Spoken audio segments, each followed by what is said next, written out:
এরপরে প্রশ্ন হলো, বিশ্ব ইজতেমায় যাওয়াটাকে অনেকে বেদাত বলে মন্তব্য করছেন, এ বিষয়ে আপনার দৃষ্টিভঙ্গি কী, দয়া করে জানাবেন।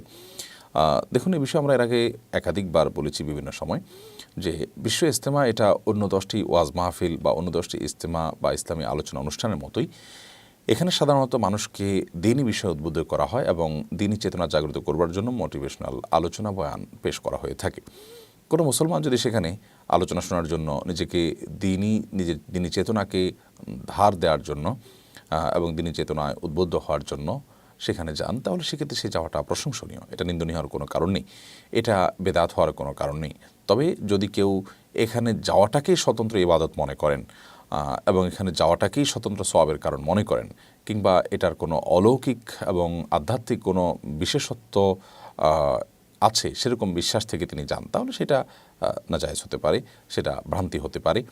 আবার অনেকে বলে থাকেন যে সেখানে অনেকে যান হজের মতমর্যাদা সেখানে পাওয়া যাবে বা হজের সমান সওয়াব পাওয়া যাবে বা হজের চাইতে বেশি সওয়াব হবে সেখানে গেলে, এরকম বিশ্বাস থেকে। তো এরকম বিশ্বাস থেকে যদি আদৌ কেউ চায়, তাহলে সেটা অবশ্যই গর্হিত হবে এবং বিভ্রান্তি হবে, সেই যাওয়াটা গুনাহ হবে, বেদাত হবে। তবে আমার বিশ্বাস এবং আমার ক্ষুদ্র অভিজ্ঞতা হলো যে লক্ষ লক্ষ মানুষ যারা সেখানে যাচ্ছেন, তারা ওয়াজ শোনার জন্য, আলোচনা শোনার জন্য, বয়ান শোনার জন্য যাচ্ছেন, সেখান থেকে বয়ান শুনে উদ্বুদ্ধ হয়ে আসার চেষ্টা করছেন। এবং এই যাওয়াটা এবং এই যাওয়ার জন্য আয়োজনটা এটা নাজায়েজ বা বিদআত হওয়ার কোনো কারণের মাধ্যমে আলহামদুলিল্লাহ বহু মানুষ নামাজি হচ্ছেন, বহু মানুষ দিনের দিকে অগ্রসর হচ্ছেন, সেটি অবশ্যই প্রশংসনীয় দিক।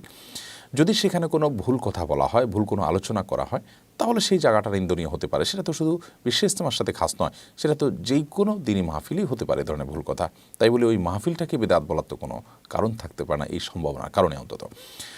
আর ইজতেমার শেষ দিন, বিশেষ করে মোনাজাতের দিন, দূর দূরান্ত থেকে অনেক মানুষ অবশ্য যান সেখানে এই উদ্দেশ্যে শুধুমাত্র যে তারা মোনাজাতে শামিল হবেন। তো শুধু মোনাজাত বা দোয়ায় শামিল হওয়ার জন্য দূর দূরান্ত থেকে বা যাওয়ার কোনো দৃষ্টান্ত বা নজির শরীয়তে নেই।